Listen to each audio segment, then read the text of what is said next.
श्री महाभारतम शांति पर्व राजधर्मानुशासन पर्व तृतीयोध्याय। कर्ण को ब्रह्मास्त्र की प्राप्ति और परशुराम जी का शाप। नारद जी कहते हैं, राजन, कर्ण के बाहुबल, प्रेम, इंद्रिय संयम तथा गुरु सेवा से भृगु श्रेष्ठ परशुराम जी बहुत संतुष्ट हुए। 1।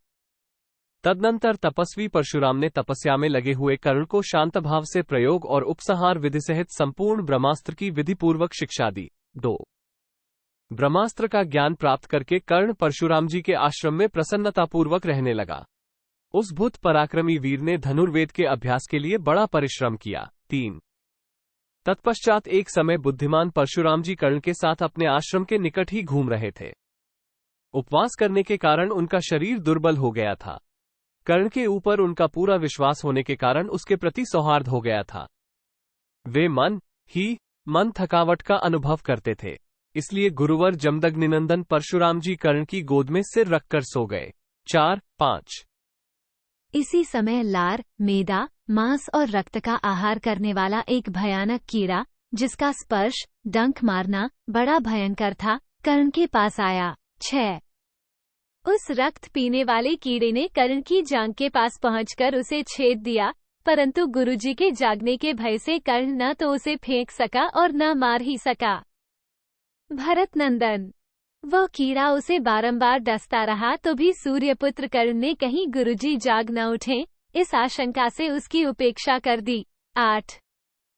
यद्यपि कर्ण को असह्य वेदना हो रही थी तो भी वो धैर्यपूर्वक उसे सहन करके कंपित और व्यथित न होता हुआ परशुराम जी को गोद में लिए रहा। 9। जब उसका रक्त परशुराम जी के शरीर में लग गया तब वे तेजस्वी भार्गव जाग उठे और भयभीत होकर इस प्रकार बोले। 10। अरे, मैं तो अशुद्ध हो गया, तू ये क्या कर रहा है? भय छोड़कर मुझे इस विषय में ठीक ठीक बता। तब कर्ण ने उनसे कीड़े के काटने की बात बताई। परशुराम जी ने भी उस कीड़े को देखा, वह सुअर के समान जान पड़ता था। 12। उसके 8 पैर थे और तीखी दाढ़ें, सुई जैसी चुभने वाली रोमावलियों से उसका सारा शरीर भरा तथा रुंधा हुआ था। वह अलग नाम से प्रसिद्ध कीड़ा था। परशुराम जी की दृष्टि पड़ते ही उसी रक्त से भीगे हुए उस कीड़े ने प्राण त्याग दिए। वह एक भूत सी बात हुई। 14। तदनंतर आकाश में सब तरह के रूप धारण करने में समर्थ एक विकराल राक्षस दिखाई दिया। उसकी ग्रीवा लाल थी और शरीर का रंग काला था। वह बादलों पर आरू था। 15।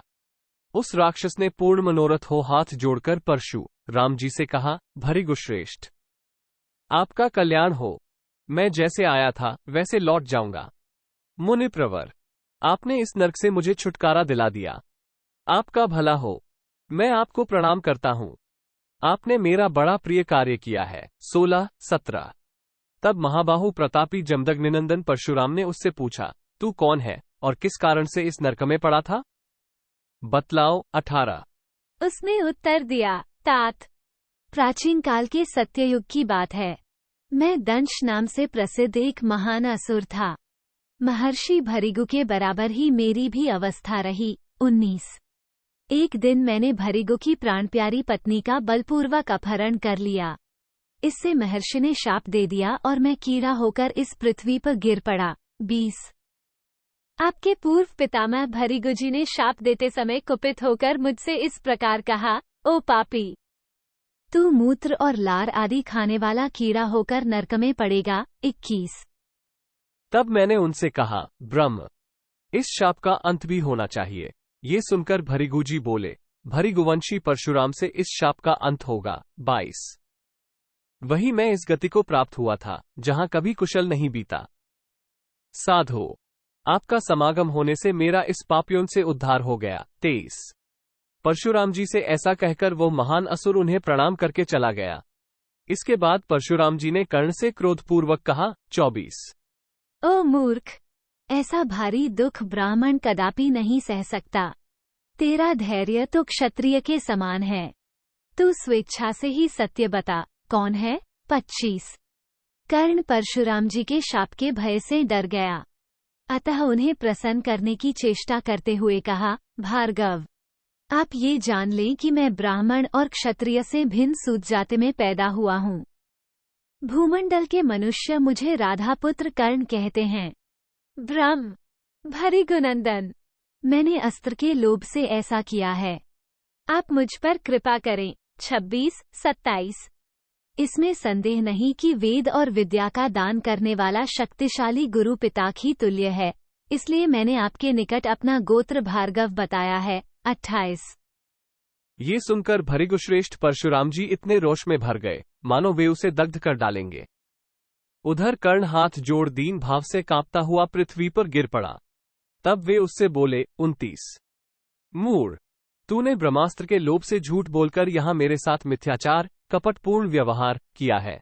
इसलिए जब तक तू संग्राम में अपने समान योद्धा के साथ नहीं भिड़ेगा और तेरी मृत्यु का समय निकट नहीं आ जाएगा, तभी तक तुझे इस ब्रह्मास्त्र का स्मरण बना रहेगा। 30।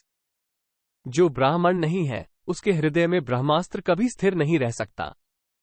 अब तू यहां से चला जा। तुझ मिथ्यवादी के लिए यहां स्थान नहीं है, परंतु मेरे आशीर्वाद से इस भूतल का कोई भी क्षत्रिय युद्ध में तेरी समानता नहीं करेगा। 31-32। परशुराम जी के ऐसा कहने पर कर्ण उन्हें न्यायपूर्वक प्रणाम करके वहां से लौट आया और दुर्योधन के पास पहुंचकर बोला, मैंने सब अस्त्रों का ज्ञान प्राप्त कर लिया। 33। इस प्रकार श्री महाभारत शांति पर्व के अंतर्गत राजधर्मानुशासन पर्व में कर्ण को अस्त्र की प्राप्ति नामक तीसरा अध्याय पूरा हुआ। 3।